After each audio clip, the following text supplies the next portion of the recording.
आज हम निकले हैं एक नए सफर पर, सफर विकास का, सफर खुशहाली का।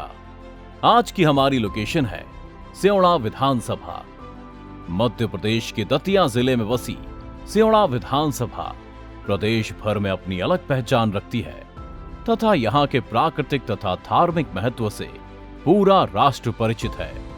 तो चलिए करते हैं आज के सफर की शुरुआत।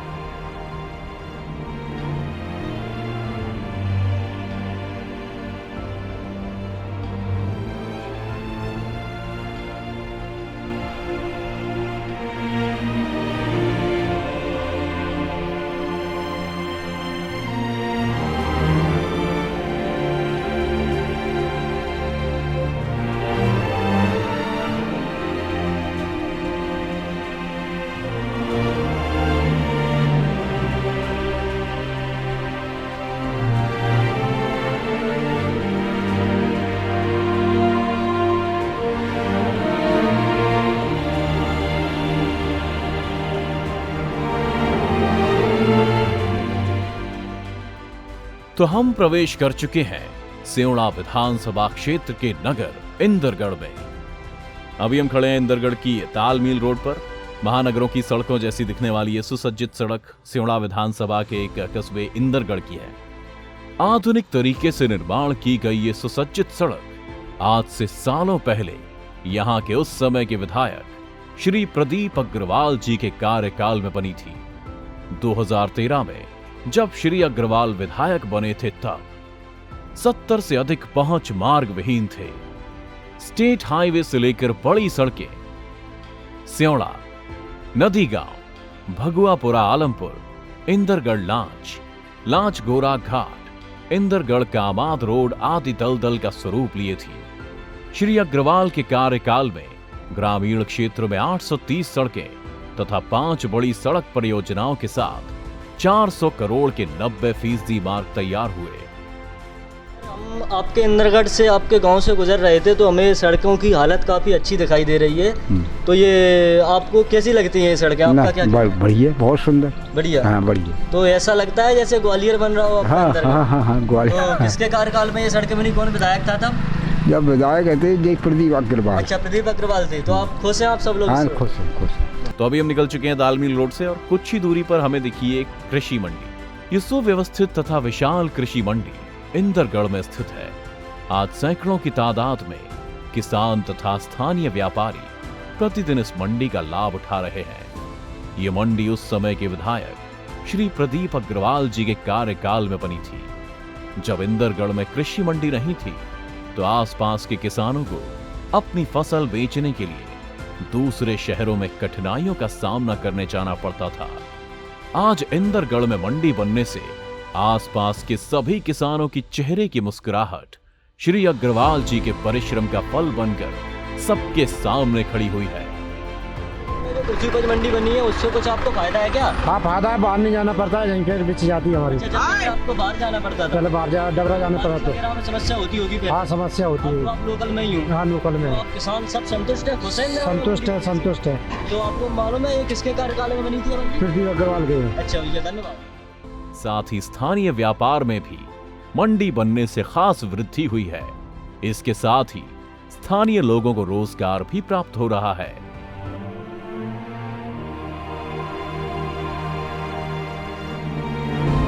कृषि उपज मंडी बनने से क्या आपको कोई फायदा हुआ है? हाँ। क्या फायदा हुआ है आपको? यही फायदा हुआ है कि अंदरगांव नहीं जाना पड़ रहा है अपने को काम करने के लिए, यही काम मिल रहा है अपन को। अच्छा, पहले दूसरे राज्यों में जाना पड़ता था काम हाँ। करने के लिए। तो अपन को रोजगार यहाँ पर मिल रहा है। धन्यवाद।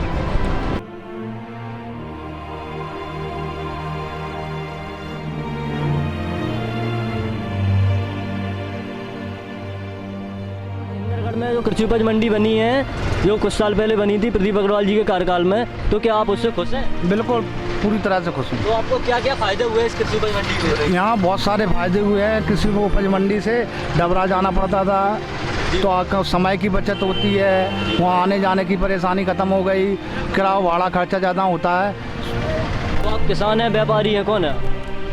व्यापारी मान लो या छोटा किसान ही मान लो। अच्छा अच्छा अच्छा। तो पहले ऐसा होता था बड़ी मंडियों में बड़े व्यापारियों का सिर्फ वर्चस्व है, इसमें छोटे और स्थानीय व्यापारियों को भी मौका मिल रहा है इधर मंडी में? सबको मौका मिल रहा है। इंदरगढ़ प्रगति कर रहा है ऐसा? प्रगति कर रहा है।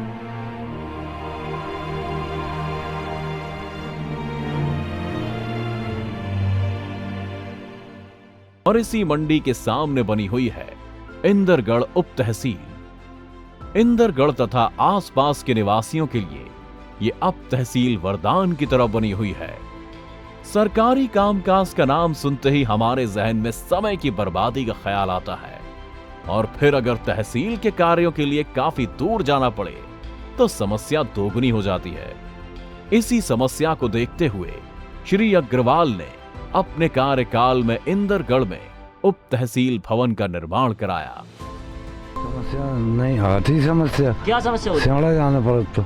अच्छा, बूढ़ा आदमी बड़ी तकलीफ होती होगी बहुत हाँ, और का। और इंदरगढ़ में बनने से आपको कुछ लाभ है क्या? नहीं लाभ है। अच्छा, क्या लाभ है आपको? जो लाभ है गड्ढे का चले उठम। अच्छा, आप पैदल चले आते हैं 2-5 मिनट में? हाँ। अच्छा, तो आप खुश हैं इंदरगढ़ में तहसील बनने से? किसके कार्यकाल में बनी, किस विधायक के में?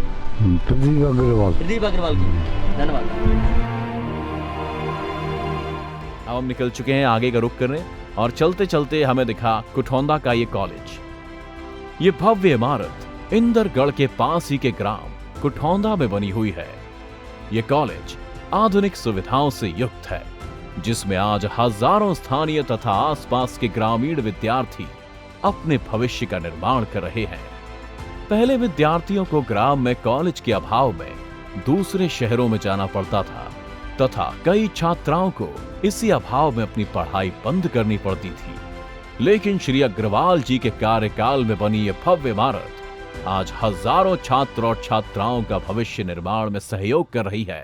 हम भी थर्ड ईयर के हैं। अच्छा, महाविद्यालय नहीं था तो उससे पहले कोई समस्या होती थी क्या आपको? भैया देखो ऐसा है, मैं तो जब स्कूल में था, पर हाँ मेरे बड़े भैया और ना जो दीदी हैं उनको बड़ी समस्या आती थी। अच्छा। जिससे वो अलग अलग शहरों में चाहे कॉलेज के लिए जाते थे, और जैसे कुछ घरों में होता है ना कि बेटियों को बाहर भेजते नहीं पढ़ने के लिए, जो कॉलेज बनने की वजह से अब बेटियाँ भी पढ़ पा रही हैं, घर की जो सुविधा है। अच्छा। हाँ, तो ये किसके कार्यकाल में बना? ये प्रदीप अग्रवाल की। अच्छा, प्रदीप अग्रवाल जी के कार्यकाल में। तो ये आपको एक तरह से छात्रों के लिए वरदान साबित हो रहा है ये कॉलेज? हाँ बिल्कुल कह सकते हैं, वरदान तो है ही, क्योंकि क्या है पढ़ाई हो रही है यहाँ पे जी। अब हम निकल चुके हैं नगर स्योड़ा की ओर। ओह, ये क्या? ये तो एक स्टेडियम है। अक्सर ग्रामीण क्षेत्रों के सचिव सुविधाओं के अभाव में गली में खेलते खेलते और डांट खाते खाते अपने सपनों को विराम दे देते हैं, लेकिन श्री अग्रवाल ने जरूरत को समझा और ये विशाल स्टेडियम का निर्माण कराया। इस स्टेडियम में विशाल मैदान तथा एक बड़े जन समूह के बैठने की व्यवस्था की गई है। ग्रामीण क्षेत्र में इतना विकास सच में सुकून देता है। और इस यात्रा में चलते चलते अब हम आन पहुंचे हैं ग्राम दिगवा में। जब श्री अग्रवाल ने पद संभाला तो कई ग्राम बिजली की समस्या से जूझ रहे थे। सब स्टेशन स्योड़ा से भरोसेपुरी विधानसभा की बिजली सप्लाई थी। आधी से अधिक आबादी बिजली समस्या से पीड़ित थी। श्री अग्रवाल ने पद संभालते ही इस क्षेत्र में नए बिजली सब स्टेशन को स्वीकृत कराया। जो बना है सब स्टेशन, ये किस गांव में है? ये दिगवा में। तो ये कुछ साल पहले यही बना है आपका सब स्टेशन। इससे पहले जब सब स्टेशन नहीं था गांव में तो आप लोगों को क्या समस्या आती थी?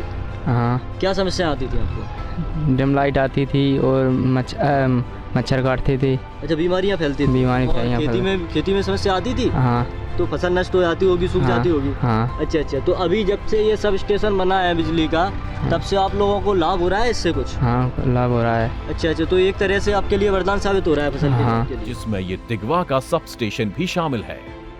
आधुनिक तकनीक से निर्मित ये सब स्टेशन आज कई गांवों के लिए वरदान बना हुआ है।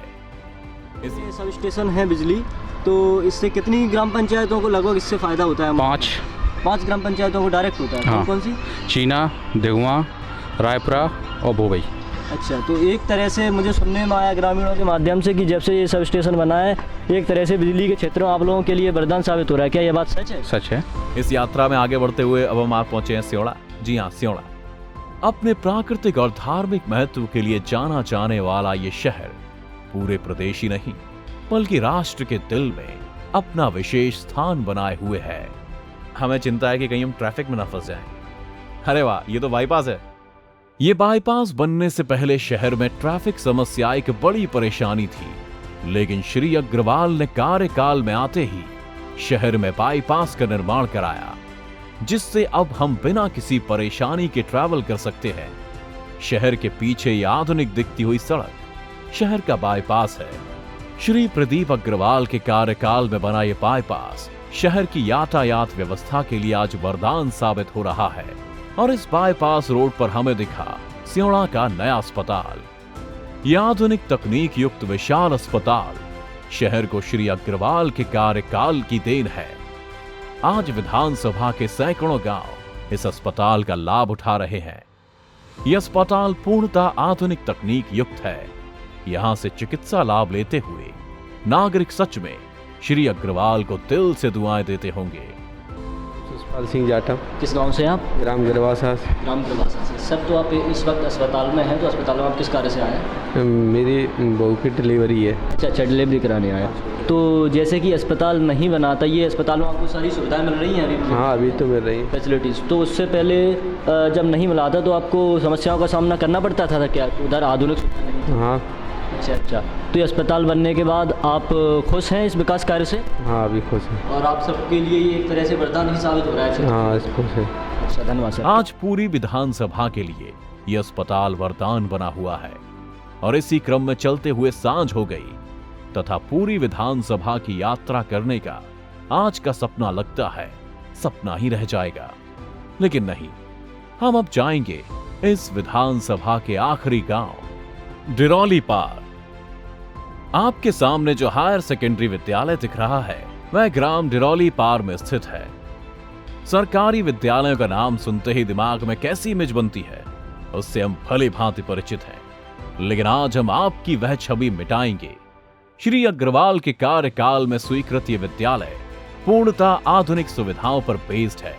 इस शासकीय विद्यालय में आपको पुस्तकालय, computer lab, science lab, hardware lab इत्यादि कई सुविधाएं दिख जाएंगी। डिरौली पार में बना यह शासकीय विद्यालय पूरे प्रदेश के लिए एक मिसाल बना हुआ है। यहाँ के निवासी प्रदेश सरकार तथा श्री प्रदीप अग्रवाल के शुक्रगुजार हैं। आज सैकड़ों ग्रामीण विद्यार्थी इस विद्यालय में अपना भविष्य निर्माण कर रहे हैं। जब श्री अग्रवाल ने पद संभाला तब हाई स्कूलों की संख्या सीमित होने के कारण बच्चों को पढ़ाई के लिए 10-10 किलोमीटर तक साइकिल से जाना पड़ता था। कई जगह भवनों के अभाव में 9वीं एवं 10वीं की कक्षाएं माध्यमिक शालाओं में चल रही थी।